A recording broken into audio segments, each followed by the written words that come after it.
विद्यार्थिनी बहनें, अगले वीडियो में हमने कक्षा 9 पाठ 5 स्वराज की नींव उसके बारे में, उनके लेखक के बारे में परिचय प्राप्त किया था और उस एकांकी में आने वाले सभी पात्रों का परिचय प्राप्त कर लिया था। आज हम एकांकी की शुरुआत करते हैं। इसमें बताया गया है कि लक्ष्मीबाई अपनी वेदना अपनी सखी जूही को कहती है कि मेरे देखते देखते क्या से क्या हो गया जूही, झांसी कालती ग्वालियर कहाँ गई, परंतु मंजिल है कि पास आकर भी हर बार दूर चली जाती। उसे पास करती हूँ तो महासागर की डरावनी लहरें थपेड़े मारने लगती हैं।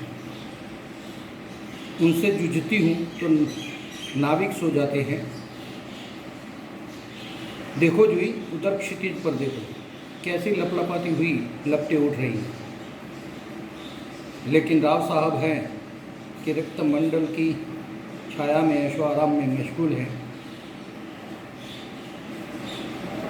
इतने में आवेश में आकर महारानी फिर कहती है, जूही जूही, मैंने प्रतिज्ञा तो की थी कि मैं अपनी झांसी नहीं जाने दूंगी, लेकिन झांसी हाथ से निकल गई जूही।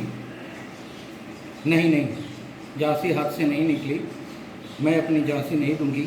मैं अकेली हूँ, लेकिन उससे क्या, मैं अकेले ही झांसी लेकर रहूँगी। यहाँ पर लक्ष्मीबाई दृढ़ निश्चय के साथ ये कहना चाहती हैं कि किसी भी हालत में मैं अपनी झांसी को वापस लेकर रहूँगी। तो जूही कहती है, कौन कहता है कि आप अकेली हैं महारानी? आप तो गीता पढ़ती हैं, फिर यह निराशा कैसे? जूही ने आश्वासन देते हुए कहा कि जो गीता का पाठ करते हैं उनका आत्मविश्वास बहुत ही बढ़िया होता है, इसीलिए आप निराश मत होइए, आप अकेले नहीं हैं। तो लक्ष्मीबाई कहने लगी, मैं निराश नहीं हूँ, मैं जानती हूँ कि मैं झांसी लेकर रहूँगी। लेकिन क्या तुम नहीं जानती कि उस दिन बाबा गंगादास ने मुझसे क्या कहा था? अब वहाँ पर आपको अंडरलाइन करना है। जब तक हमारे समाज में छुआछूत और ऊंच नीच का भेद नहीं मिट जाता, तब तक हम विलास प्रियता को छोड़कर जनसेवक नहीं बन जाते, तब तक स्वराज नहीं मिल सकता। यहाँ पर प्रश्न बनता है कि हमें स्वराज कब तक नहीं मिलता, तो इस प्रश्न का उत्तर यहाँ पर है, वहाँ पर आपको अंडरलाइन करना, ठीक है। वह मिल सकता है केवल सेवा, तपस्या और बलिदान से। ये दूसरा प्रश्न है कि हमें स्वराज कब मिल सकता है, तो सेवा, तपस्या और बलिदान से। अब जूही कहती है, लेकिन महारानी, उन्होंने यह भी तो कहा था कि स्वराज प्राप्ति से बढ़कर है स्वराज की स्थापना के लिए भूमि तैयार करना, स्वराज की नींव का पत्थर बनना। सफलता और असफलता देव के हाथों में होती है, लेकिन नींव के पत्थर बनने से हमें कौन रोक सकता है? वह हमारा अधिकार है। जूही ने बहुत अच्छी बात बताई है कि सफलता या निष्फलता तो ऊपर वाले के हाथ में है, मगर हम स्वराज प्राप्त करने का आधार तो बन सकते हैं। रानी लक्ष्मीबाई जरा मुस्कुरा कर कहती है, शाबाश मेरी कर्नल, तुम लोगों से मुझे यही आशा कि स्वराज की नींव तुम जैसी नारियाँ बनने जा रही हैं। यहाँ पर नारी का महत्व बताया गया है कि हमें जो स्वराज मिला है उनमें नारियों का बहुत बड़ा योगदान है। वह निश्चय ही महान होगा।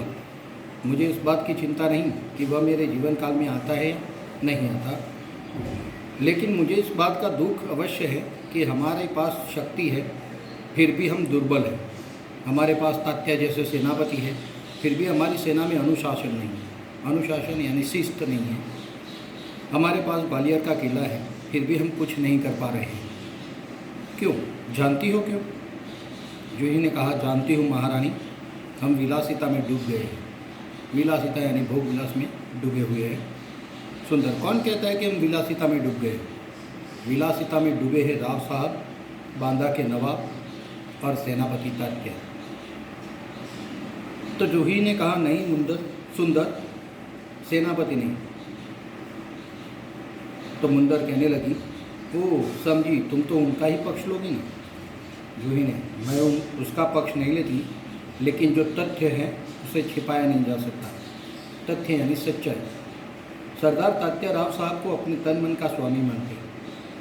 तो मुंदर कहने लगी, और तुम उनको अपना स्वामी मानती? जोई, हाँ, मैं उनको अपना स्वामी मानती हूँ और मानती रहूँगी, लेकिन उनसे भी अधिक मैं महारानी को अपना स्वामी मानती हूँ और महारानी से भी बढ़कर मैं अपने देश को अपना स्वामी मानती हूँ। देश के लिए सरदार को भी ठुकरा चुकी हूँ। जूही ने बहुत उम्दा बात कही है कि सबसे पहले हमारा देश हमारा स्वामी है, उसके बाद सब कुछ। और देश के लिए वह सेनापति तात्या जैसे होनहार व्यक्ति को भी ठुकराने के लिए तैयार। यहाँ पर उसके त्याग की बात बताई गई है। मुंदर ने कहा, जूही तू तो नाराज़ हो गई, मेरा यह मतलब नहीं था। मैं तो केवल इतना ही कहना चाहती थी कि जब तूने अपना स्वामी मान ही लिया है तो तू उन्हें रोकती क्यों नहीं। तो जूही ने कहा, लक्ष्मीबाई ने कहा, जूही ने उन्हें रोका है मुंदर, मैं जानती हूँ।